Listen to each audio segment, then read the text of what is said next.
The codes of professional practice for social care workers and employers set the standards expected of people working in social care in Wales, helping to keep the public safe.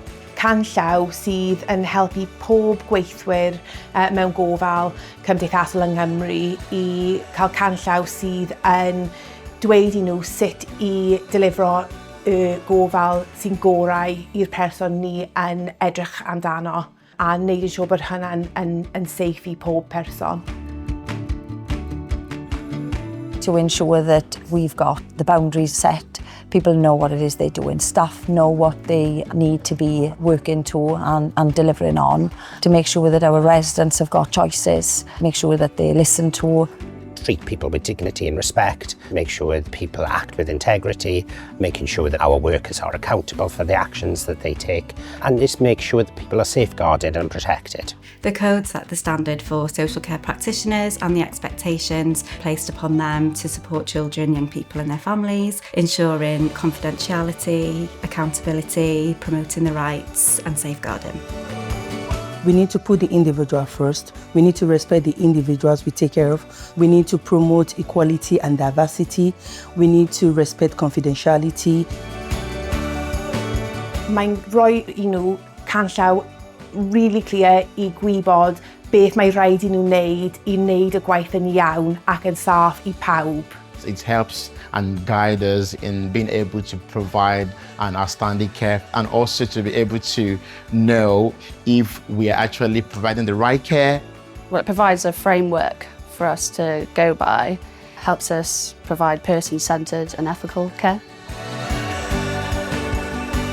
Having open conversations with them, asking them the questions, because sometimes when you mention the codes of practice to our colleagues, they can sometimes sort of become a little frightened, but really they're already doing it. They're already making sure that people have got choices, even something as small as, you know, their choices of what they're going to wear, what people want to have to eat, where would they like to sit, what activities is it they would like to do, is helping them sort of build how they want their life to look. Their day-to-day practice, I include, frequent supervisions, daily check-ins and monitoring.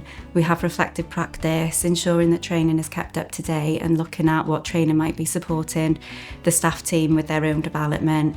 Frequent audits on young people's plans and goals to ensure that they're working to promote their outcomes, whether it's something like supporting them to get back into school or just what matters to that child, learning how to play the guitar. So doing frequent checks to make sure that we're working. So really, the codes are actually the same as what we would want for ourselves, but for the staff to understand that they have to ensure that the resident themselves have their choices on everything. Excellent communication, that is key, because if we don't have that, then we're not aware of what's happening, what's going on, what's planned, and working as a team. We work as a team. The codes have helped make decisions for individuals every day, actually. So we've got activity coordinators. So as part of a risk assessment we put in place, we had a gentleman who really wanted to go out to one of the local peers to have some donuts and a coffee to celebrate for his birthday. So this was put in place for him. The decisions were the residents themselves, but tailored with the help and guidance from ourselves as a management and staffing team. A young person came to us using a phone in quite an unsafe way. The staff team were quite anxious and unsure about this and wanted to be quite restrictive. It was about how we could work with that young person to do it safely. We did a bit of a risk assessment, clear planning with that young person, some key worker sessions on education about safe use of the phone, and set out the clear boundaries and expectations with a gradual increase of phone use to make sure it was done safely and still working to promote that young person's right to normal development. Putting these principles into practice every day helps keep people safe and shows that social care is a trusted and respected profession.